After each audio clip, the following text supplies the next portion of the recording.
Hi friends, I'm Katie Brinkley and you're listening to Rocky Mountain Marketing. With nearly 2 decades helping business owners, consultants, and coaches with their digital marketing, I know that social media can be an incredible tool to grow your business when you know how to do it the right way.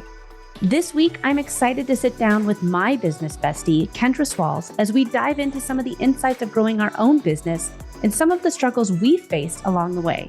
These monthly episodes are going to help guide you through the world of entrepreneurship. Let's dive into today's episode.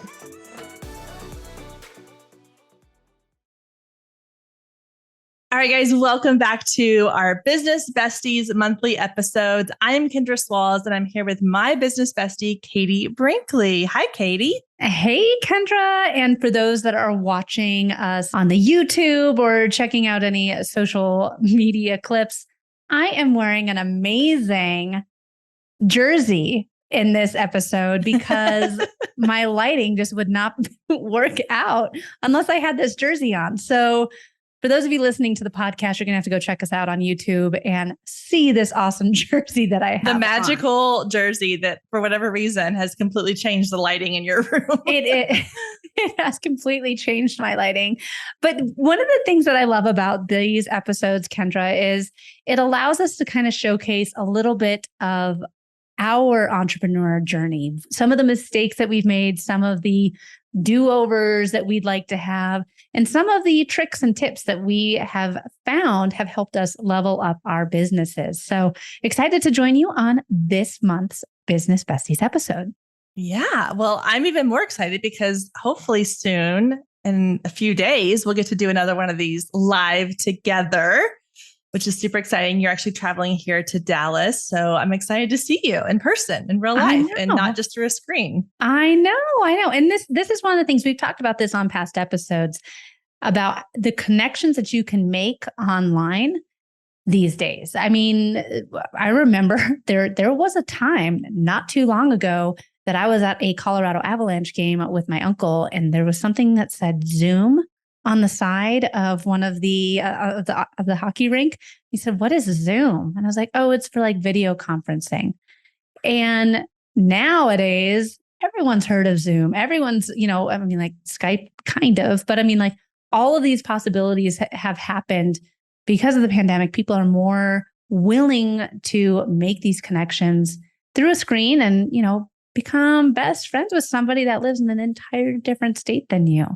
But one of the things I want to talk about in today's episode is something that you and I also kind of were on different sides of the fence until recently. Now, the conversation I want to talk about today is batching. Yes, batching your content. And one thing that you did that I did not do was batch your reels. You created all of your reels and kind of saved them in a spot. But before we dive into too much into why you should batch, just why don't you explain really quick what batching is? And then we can kind of go down why you should schedule your content in batches.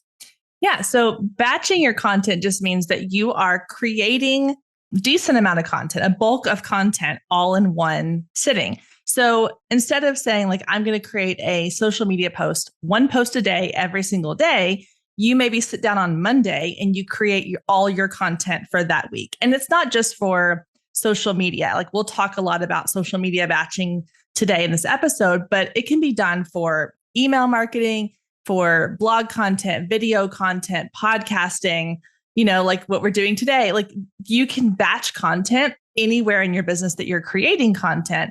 And the benefit of it is that you can utilize times when you're most creative, times when you have a quiet workspace, times when, maybe you have more time to focus on something, or maybe it's when you have good lighting for recording videos. So you record them all right then, or your hair and your makeup's finally done. So you do it all right then. So instead of trying to do it one little piece per day or per week, you're doing it all at one time. And it just helps to kind of save time and helps you to not have to worry so much every single day about, oh, what am I going to post today? I don't have anything done. It gives you a little bit of peace of mind. Well, and exactly, it gives you peace of mind. But I definitely feel like for me, especially, it gives me that opportunity to enjoy social media again. I mean, I batch my podcast, I batch my social media, but batching my social media is a huge game changer for me to actually go in and enjoy using the platforms as a user. So I'm not just sitting there feeling like I'm a content creator, like running on the hamster wheel. So I have 4 steps to having a successful content batching system. And the very first one is creating your content pillars. I definitely feel like before you begin batching, having those defined content pillars make it so much easier for you to actually gets that, I call it the skeleton kind of in place. Yeah, the framework. And then you can kind of go in and fill in the meat and all the good stuff. So talk to us about different content pillars that you currently use. So first of all, I want let's define what content pillars are. I think that it is basically the topics that you are going to be creating content around. So for example, with my content pillars, I have roughly 5, if you include my podcast, because I have podcast topics and episodes. And then I talk a lot about like social media marketing, email marketing, branding and marketing in general, just kind of relationship marketing. And then there's also mom life. So I talk about like my behind the scenes. What is it like being a mompreneur? What is it like being, a business owner, entrepreneur, those kinds of things. So those are my basic content pillars. And then I can then create content inside of each pillar. And it helps to give me a nice, even though it's not like every Monday I post about social media and every Tuesday I'm posting about email marketing or whatever, but it gives me a nice framework, or like you said, kind of a skeleton to go in and go, okay, I'm going to do one of each of these different pillars.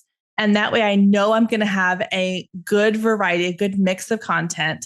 It keeps me from straying off. It keeps me from that shiny thing syndrome where it's like, oh, I saw somebody post this really cool, meme the other day. Let me post that meme. Well, no, it doesn't fit in my pillars. So it doesn't need to, it can maybe go on my stories. That's fine. But it helps me as an Enneagram 7 to stay focused and not get distracted and start posting about things that don't really fit into what my audience is looking for. All of a sudden you're posting a picture of what you had for breakfast. Yeah. Wait a second. How does cares. that really align with mom life or anything? But that's the thing. When you sit down and create these content pillars, the themes really should be about your business, your industry, or your area of expertise. And I always recommend kind of writing them down, because when you're first getting started, you can find yourself getting stuck into that rabbit hole of like, okay, well, now I'm just going to do another tip, or now I'm just going to do another, current sale, or go to the website for this reason. So when you have these content pillars, it makes it easy for you to see like, okay, well, on Monday, I just posted a link to book a call with me. I probably shouldn't do that again that week. Maybe move it to next Thursday or something. So that way, when you have all these different content pillars, you can get the idea of the skeleton. So you're not posting the same thing time after time after time. Now, when you're in the middle of a launch, that's an entirely different conversation that we will have on another episode. But defining those content pillars, I definitely feel is step 1. Step 2 is taking a look at what your past posts have done. So really diving into your existing posts, what posts worked well and which ones kind of had a swing and a miss on. And it also works too for looking at competitors. I think looking at their past posts as to what has worked well and what has kind of missed the mark on. So I'm curious, hold on, do you track that? I mean, other than looking into like your insights and seeing like, okay, this posted really, really well, or this one, didn't do so well, even though I thought it might. Do you like track those in any other way, or like the competitor content? How are you organizing that? So there are tools out there. I know Agorapulse has great social listening software. I don't use Agorapulse. Someday I would like to move over to that system just for the social listening aspect. But there's a number of different softwares out there. I've talked about Flick numerous times. And one of the things that I like about Flick is that you can actually analyze all of your posts and all of your hashtags that have worked. So obviously this is kind of more of an Instagram specific strategy, but you can look at past hashtags that have worked. You can save, so I'll save a lot of my competitors' hashtags and I'll run reports on what hashtags have worked well for them so that I can then go and incorporate them into some of my posts or some of my clients' posts. I think that there's other apps out there. I think there's an app called Plan, and it'll give you an idea of like the different content types that engage and excite your audience the most. But one of the things with this is, it's more than just hashtags. What time was the content released? What type of post did you? So for me, my reels on Monday night, they do the best. It's better than if I post a reel on Thursday at 9 a.m. Now, one of my competitors, she posts her reels at 6 a.m. on Mondays. I've tried that. My audience doesn't go for it. So you have to really look at what has worked well for you. You can do that competitor analysis, but once you kind of figure out, okay, reels Monday night, between 7 and 9 p.m. That's when I need to push out my reel.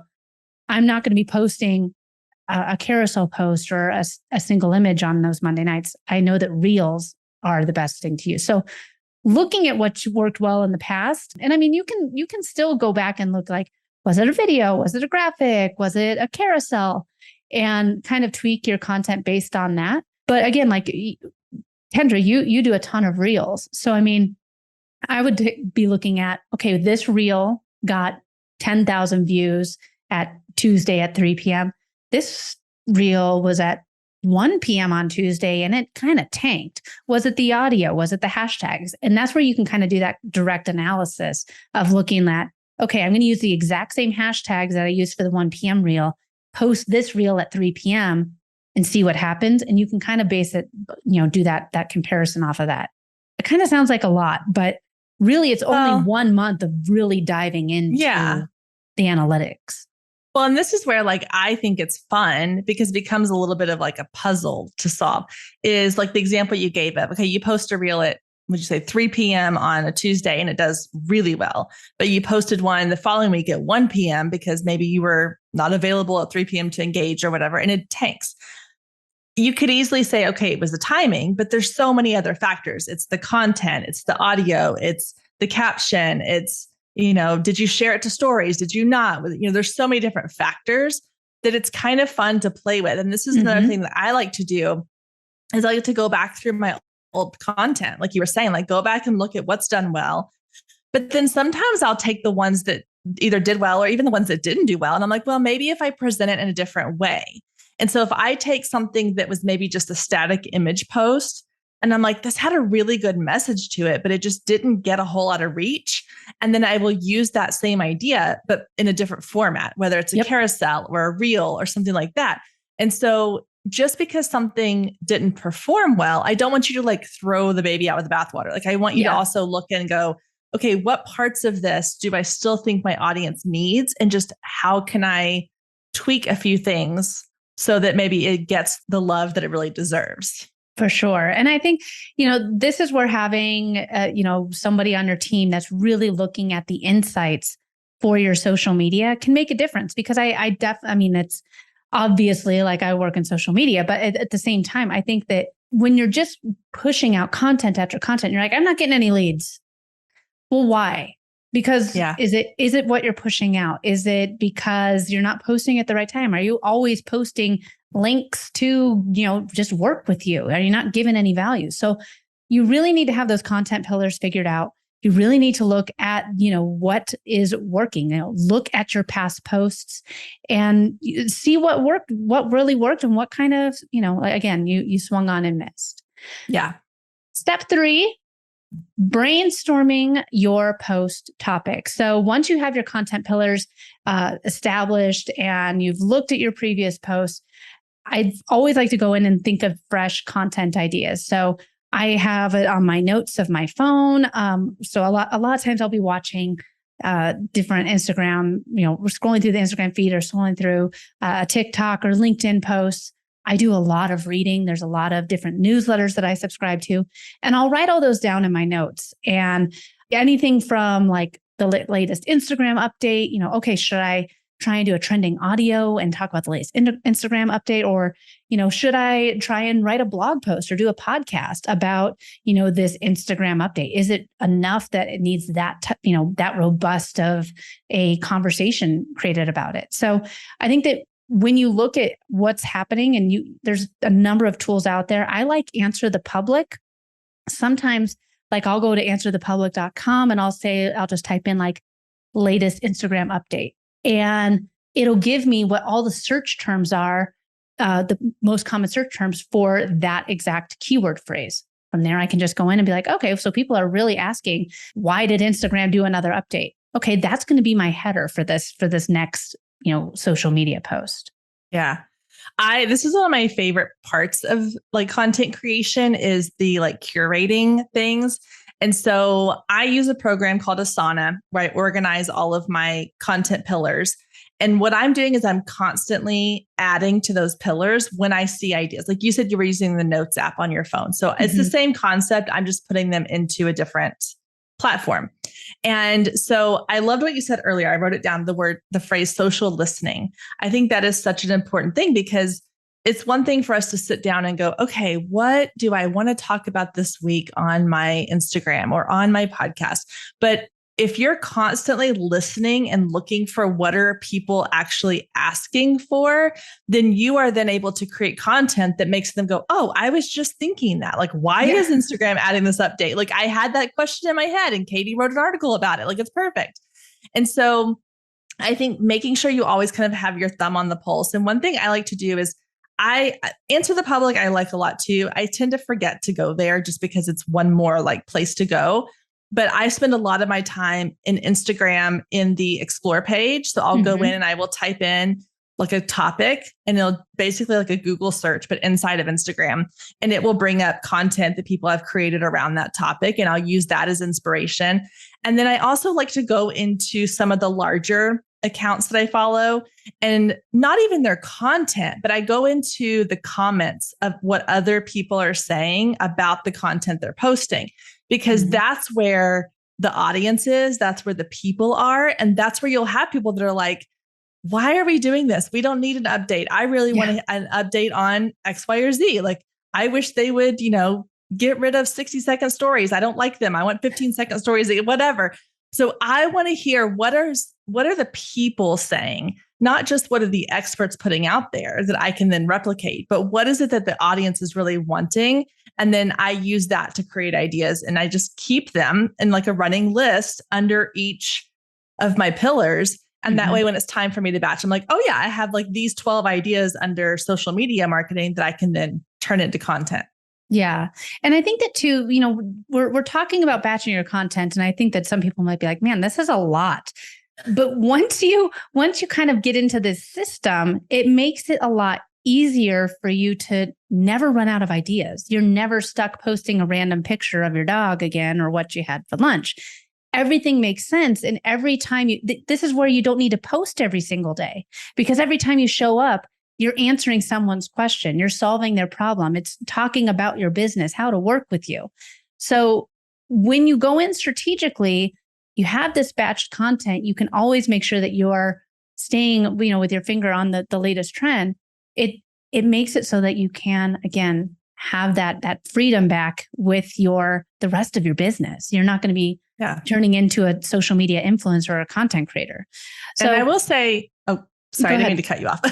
No, I'd say too, like if you're listening to this and you're thinking like, okay, this is a lot, like you were saying, I also want you to keep in mind that this is something you create a habit around.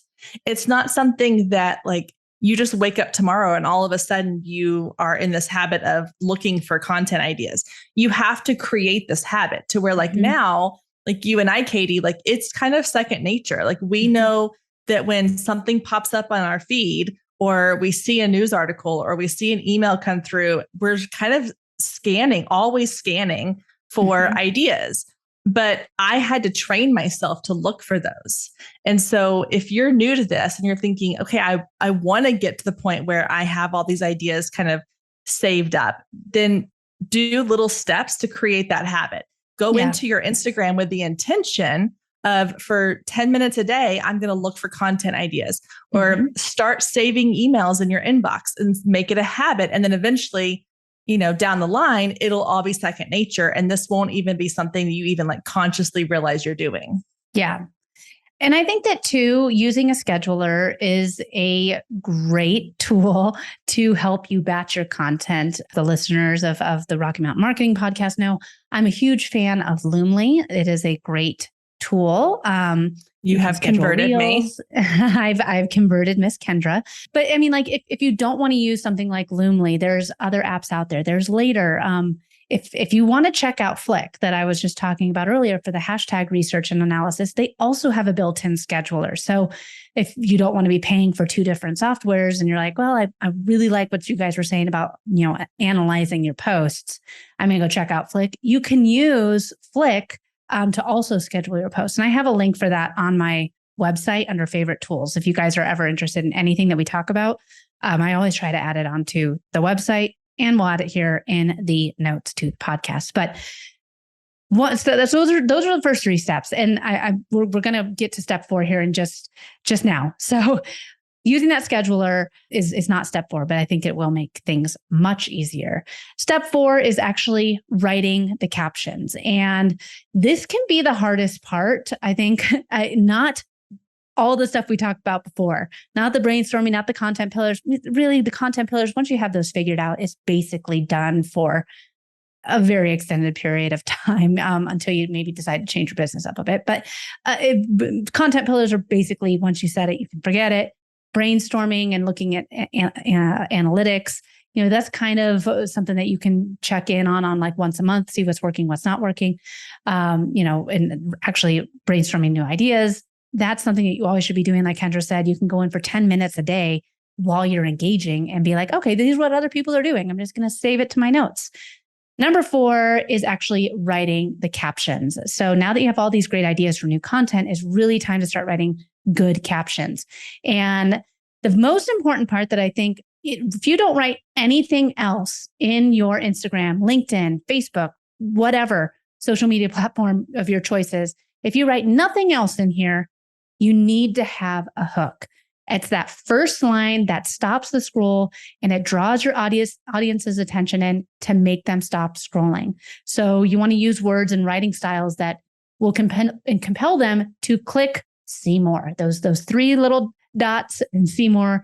You want to have the hook to entice them to click see more.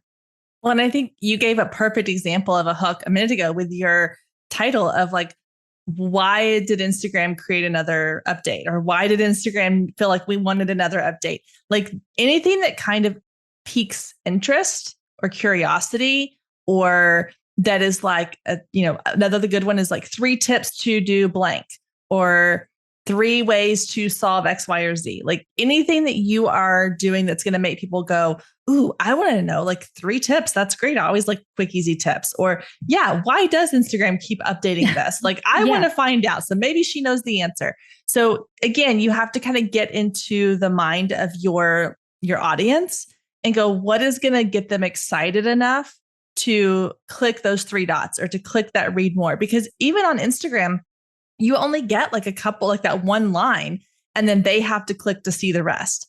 So it's like an email subject line. If your email subject line just says great info inside, Katie's latest newsletter. Yes. Sorry, Katie. I love you. I'm not opening that email. No, I mean, I wouldn't open it either. So you want to make sure it's enticing enough that it does create interest, curiosity, excitement, and that you deliver on whatever it is that you say in that first line also. And I think that too, with that first line, you want to have the hook, that hook to get them to see more. But once you've, enticed them to see more, don't just leave it with 1 long giant paragraph. Use those line breaks. Instagram now, you don't need to put those little dots in there anymore. You can actually hit the return or the enter button to give line breaks. But keep in mind that the majority of people who are looking at your content are skimming it. They're looking at it very quickly. What in this applies to me? What stands out for me? They're just looking for the keywords that stand out to them. So whether they want to see just quickly their answer, they want to see a statistic, or like for all the real estate agents out there. Oh, wait, it said real estate agents. Wait, hold on. I'm a real estate agent. Why do I want to read this? Hold on. I know I clicked see more, but now I kind of really want to actually read the whole thing. keep in mind that people are skimming it for those keywords that stand out to them. So use the line breaks and make it very easy to read. And I think that also emojis can help kind of stop somebody while they're skimming. Like, oh wait, why are they doing this laughing emoji? Did they say something funny? So and then always call to action at the end. What do you want people to do with this post? Yeah. So I have two thoughts on that. One is, I think the idea of the line breaks and keeping it really easy to read is not just for social media. I know when I open an email from someone, if it is one giant paragraph, I immediately click away. Yeah. But if it is like short, little, easy to consume sentences or 1 or 2 sentence paragraphs, or they have a bulleted list. And I've had someone tell me this before. They're like, I love when you do your Instagram post and you put the like little emoji numbers of like 3 ways to grow your email list. And then I do emoji 1 and I give it 2, 3. And they're like, it just visually makes it really easy for people to consume. And so all of those things make it really easy. And then your call to action, I cannot say this, like emphasize this enough, how important the call to action really is, because I see people all the time who are like, I'm putting out great content, but nobody's engaging with it. And then I go look at their content and they're not asking people to engage with it. Or their call to action is something that requires people to like give a super thoughtful response. I'm like, I'm sorry, I love Instagram, but people are not going on there to give a thoughtful response. They want a quick, easy way, whether it's like this post, share this post, drop an emoji in the comments if you agree, give me a thumbs up, like something simple to train your audience to engage. And then you can maybe come in later with a little bit more of the thoughtful, thought-provoking calls to action. But I had a reel recently where I literally said at the end of the reel, follow for more tips. And I had over 40 new followers just from that one reel because they spelled it out for them. It's like going back to my teaching days of like, first graders. It's like, oh, you want me to put the scissors away? I have to actually say, go put your scissors away, So tell them what you want them to do.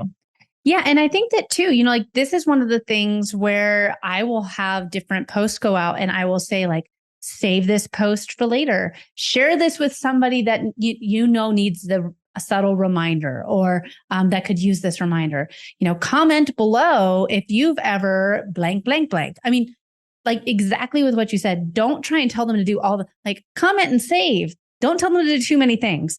Realize like carousel posts. Those are great ones to tell people to save for later. So, or reels, make sure to like this post or make sure to follow for more tips. Those are great, calls to action for reels. So I think go in strategically with your call to action at the end and know like, I'm okay if this post only gets like 40 likes, but it ends up having 400 saves. That's what I wanted people to do with it. Yeah. So I want to kind of, before we wrap this up today, I want to kind of go over a couple things that I've seen people either have questions about when it comes to batching or that they kind of get stuck on when it comes to batching.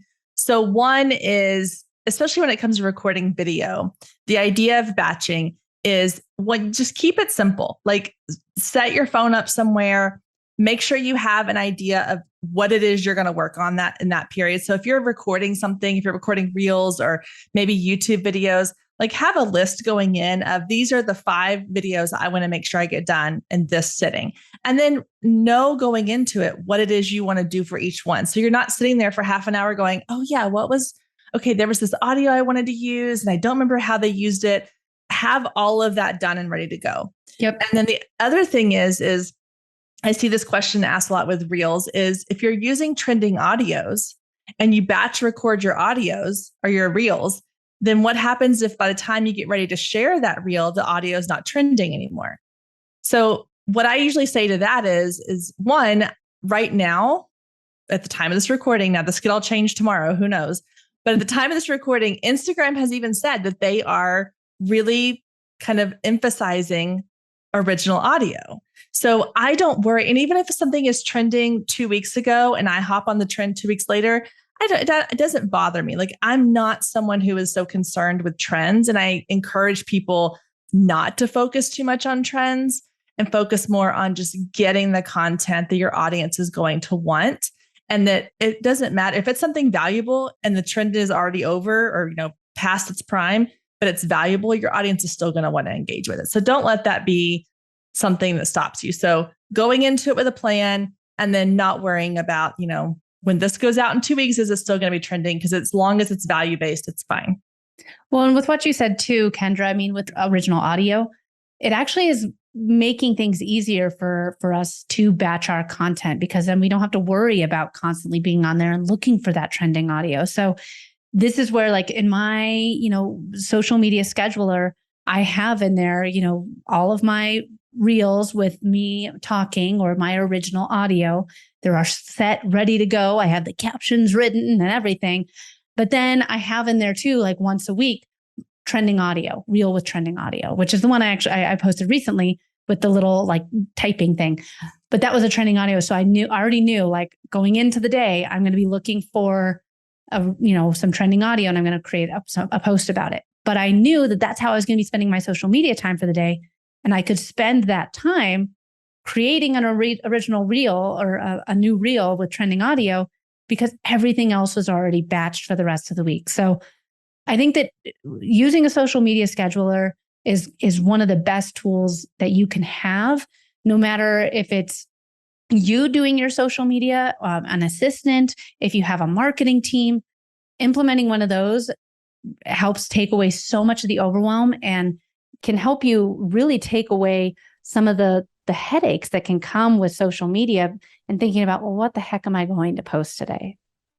Thanks so much for listening to this week's episode of Rocky Mountain Marketing. Make sure to subscribe so that you can continue navigating the world of entrepreneurship. And I'd love to hear from you. Please leave the show a review and connect with me on social media. You can find me on Instagram at @IamKatieBrinkley or connect with me on LinkedIn.